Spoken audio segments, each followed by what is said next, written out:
咁呢條片我哋講講點樣定義嗰個 shift，即係唔同嗰個時段啊，或者嗰個班別咧。咁啊，餐館有早餐啊，有時有啦午餐啊，下午茶啊，早鳥啊 early bird 啊，晚餐啊，宵夜啊。咁我哋點樣定義呢啲時段咧？因為有啲時段咧嗰個價錢可能唔同啊嘛。即係同一樣嘢咁可能 lunch time 嘅時候又可能會平啲，或者係嗰個早鳥啊 early bird 又通常又平啲噶嘛。咁呢啲點樣定義咧？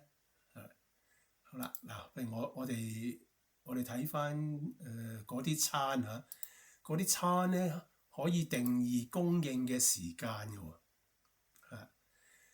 咁嗱，譬如話，如果呢個定義咗係 lunch 咧，好啦，呢個串牛啦，沙爹牛串啦，即係淨係喺呢個時段咧先會見到呢個餐嘅啫。晚餐就冇咗㗎啦。OK，好啦，咁呢啲咧就係每一個餐可以揀咩時段去供應，或者係唔同嘅時段係唔同嘅價錢。好啦，唔同嘅價錢咧就喺呢度定義嘅。即係當係喺優惠價錢嗰度咧，呢個就係嗰個優惠嗰個價錢嚟嘅。咁點樣去定義呢啲時段咧？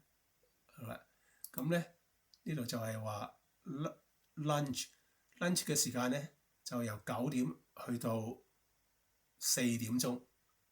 咁你就喺度揀4點鐘。咁4點啦。OK，咁呢個 early bird 就係早鳥咧。早鳥嘅時間咧就由4點鐘去到5點鐘。好啦，咁如果呢度剔咗咧，呢粒掣剔咗咧，即係話早鳥呢個時段咧係有特別嘅價錢。好啦，淨係星期日去到星期四啫。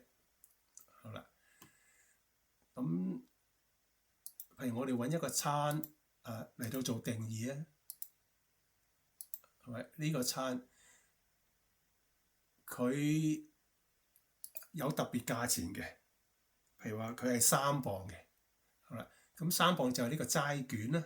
好啦，咁即係話，如果我喺呢度定義咗呢個時段4點鐘至到5點鐘係有特別時間嘅，即係如果我喺4點半去呢間餐館嗰度食嘢，我點呢個齋卷，平時係4磅半嘅，但係如果我喺呢個鐘頭，我喺呢個 early bird 呢個時段入去食嘢咧，就會有呢個特別時間，淨係星期日去到星期四嘅啫喎，星期五就冇，星期六都冇嘅。好啦，咁就3磅銀嘅啫。OK，好啦，另外嗰個晚餐時段咧，就係由5點鐘開始，去到夜晚11點45分。咁就冇特價啦。即係話特價咧，淨係得 early bird 有特價，lunch time 咧都係冇特價嘅。如果你想 lunch time 都有特價咧，咁剔咗呢個先啦。咁幾時有啊？淨係星期一先有嘅啫。Alright，你星期二 lunch time 嚟咧食齋卷咧，都要俾嗰個原價，就冇3磅銀。